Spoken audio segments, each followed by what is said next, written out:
This secret YouTuber Discord server has dozens of YouTube millionaires and they all share their secrets about what actually works on YouTube, but keep you guys in the dark. Well, not today.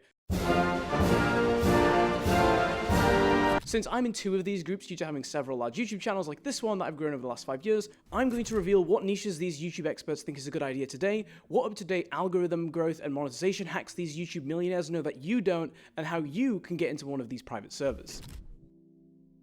I have analysed every message posted in this private Discord server to help understand what niches people are focusing on. But before we get into the 26,000 messages I looked at, let's talk about bricklaying. Seriously, one of the server members has been filming a family member just going about his daily laborious job of bricklaying, and has an absurd RPM of $20.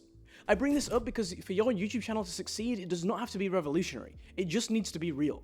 Another example of this is Partridge exterior cleaning. This guy just pressure washes people's homes, and some of his videos have millions of views. Anyway, of over 26,000 messages I identified as specifically containing phrases relating to certain YouTube niches, a whopping 83% were about gaming. Now this is no surprise, as everyone who uses Discord is a gamer, most of the people who want to become YouTubers are also gamers, therefore they'd like to set up gaming channels like their favourite Twitch streamers. Even though gaming is widely oversaturated, some of these private server members are still finding success on new gaming channels as long as they niche down sufficiently. For example, specialising in the lore of a specific game and giving detailed overviews of stories and legends, and connecting the dots that you might miss just playing the game casually. And whilst you'll have heard for many years now that YouTube and specifically gaming is oversaturated, which is true, it's also not true. Yes, existing popular franchise games are totally oversaturated, with thousands of videos being posted daily, but there are always newly emerging breakout titles on the horizon. For example, Delta Force and Fragpunks, which are two games currently in demo and invite-only beta stages. Now these games may not be crazy popular yet, but they have the potential to be, and given the currently relatively small player bases since the games haven't officially launched yet, there is an opportune moment to start releasing content and becoming the go-to source for specifically that game. But how do you actually find new games that might blow up in popularity? There's two routes here. Firstly, Steam has a new releases page which shows all of the new games that are coming out, so you can look through them, see how they're performing in terms of current players, their growth week on week, and seeing reviewer sentiment. If you find a game in a popular genre that's growing, has really good reviews, and you can cross-reference that with discussion of it on Reddit or maybe some breakout videos on YouTube, you might have just found yourself a golden ticket. Alternatively, you can always read articles and watch videos on what games are coming out in the next 12 months, and then you can see how you might go about getting early access to them. The next most discussed area was actually finance and investing, which made up almost 7% of views. This is probably due to a combination of people in the server being quite monetarily driven and finance having a really high RPM. What I did notice though is the amount of people in the server who actually had finance channels was very, very low, given the technicalities and expertise required to discuss finance and investing. The conversation in the Discord was mostly evidence that the YouTubers in the server are actually consumers of finance YouTuber content, not producers. My professional background is actually in investment banking, so if you guys want any personal finance or investing videos, comment money down below. After finance and gaming, we had tutorials, animation, and all of the popular sports, which doesn't tell us much, but the good news is these servers are focused on upskilling your knowledge of the algorithm, how viewers behave, and good channel strategy. So here are a few key takeaways that I found. There are 10 years worth of YouTube gurus posting videos about SEO on YouTube, and what strategies to use, and whilst this was really effective in the early 2010s, YouTube has gotten more sophisticated, making SEO almost, but not entirely, irrelevant today. If your channel is education-based, or it's about a very specific niche and topic, for example, how to fix vacuum cleaner model XYZ42, then SEO really matters, because all of your views will be generated by people searching on Google or YouTube for that exact model and phrase. Because of this, using the chapters function for education videos actually matters a lot, as Google will pick out chapter headings to direct traffic to YouTube. So if you can, making your chapters very searchable phrases like how to change a light bulb or how to code in Python is really helpful. Then, utilizing the title, top of description, and tags is important to hit your target audience, because no one is stumbling upon a video about fixing a light bulb organically, and if they did, they certainly wouldn't click on it, and if they did, I would be concerned. If your channel is new, SEO matters then as well, since YouTube has very little data to go off when it comes to recommending your videos.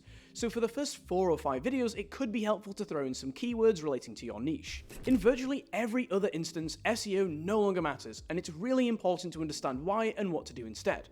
YouTube now uses AI to take your thumbnail and the first 30 seconds of your video as context, and what the content actually is.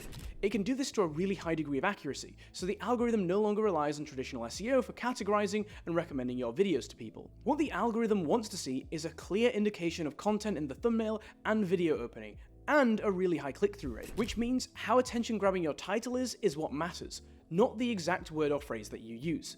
This is why meme YouTubers and musicians like Zach Grooves can give videos random names, but YouTube still knows it's a drumming video. In essence, never sacrifice a good and catchy title for one that is supposedly good search engine optimization.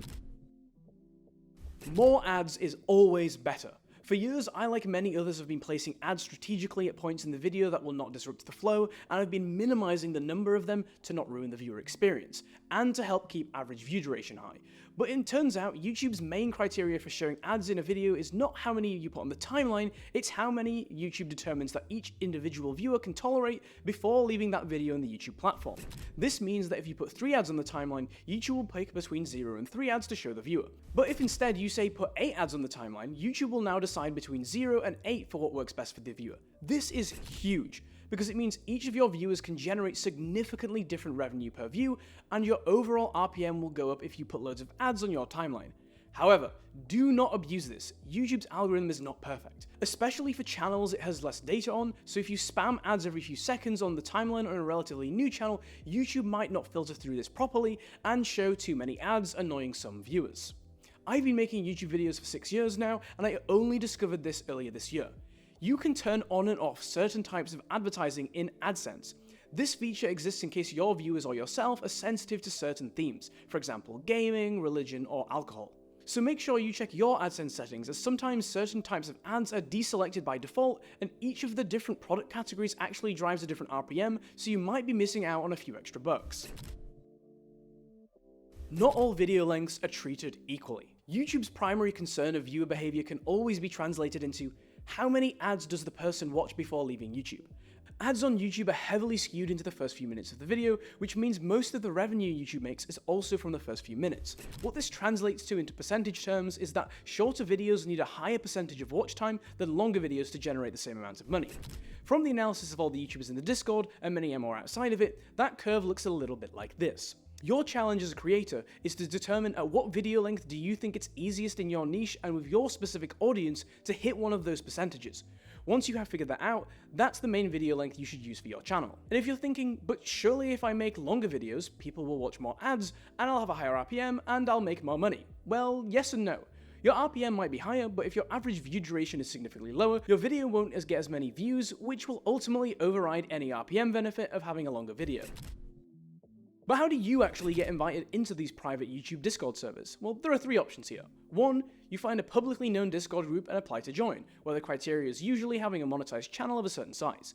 2, you know someone and get invited to a very private server. Or 3, you make your own and invite loads of people in the hope of starting your own elite YouTuber Discord community. If you want to join the private YouTuber Discord community I referred to in this video, comment join below and I'll send you instructions on how to sign up. Oh, and subscribe, it's free.